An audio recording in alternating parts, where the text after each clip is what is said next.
যিখন যুঁজ সেইখন ধুবুৰীত হ'ব পাৰে, য'ত পাকিস্তানৰ প্ৰেমী লোক আছে। বিটিআৰত কেনেকৈ হ'ব? তামোলপুৰ বিটিআৰত গৌৰৱ গগৈ কেনেকৈ যুঁজ কৰিব কওকচোন? গৌৰৱ গগৈ যুঁজ কৰিবৰ কাৰণে ইয়াত তেওঁৰ সমৰ্থক পাকিস্তানী আছে নেকি? আপোনালোকে ইয়াত পাকিস্তানী থাকিব দিয়া নাই, দিছে জানো? অলপ চলপ আহিছে, ওচৰে পাজৰে চেষ্টা কৰে, কিন্তু এতিয়াও আমাৰ বড়ো মানুহৰ আধিপত্য ইয়াত আছে, খিলঞ্জীয়া মানুহৰ আধিপত্য ইয়াত আছে। গতিকে ইয়াত পাকিস্তানী নাই নহয়।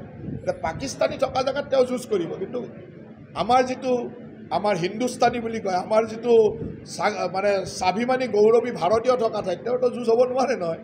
তেওঁ পাকিস্তানৰ প্ৰেমী মানুহকেইটা পাকিস্তানত তেওঁ যুঁজ কৰে, তেওঁ ধুবুৰীত যুঁজ হ'ব পাৰে।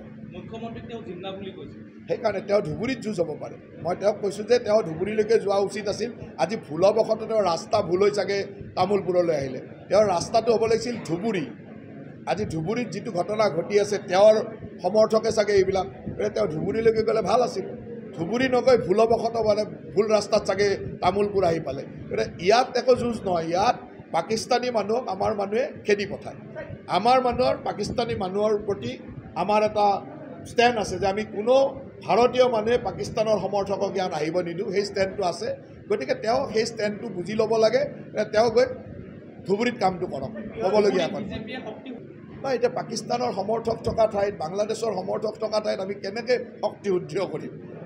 আমাক সুদৃঢ় কৰিবৰ কাৰণে কংগ্ৰেছক গতাই দিয়া নাই, মানে এই অপশক্তিটোক গতাই দিয়া নাই, যুদ্ধ কৰি আছোঁ। অপশক্তিটোৱে আমাক বৰ কষ্ট দিয়ে। তাতে মুখ্যমন্ত্ৰীয়ে কালি গৈ গুলিয়াব দি অহা নাই, দেখিলেই গুলিয়াব দিছে। এতিয়া অপশক্তিটোৱে তাত কষ্ট দিয়ে, আমি গুলিয়াই হ'লেও ৰখাব লাগিব।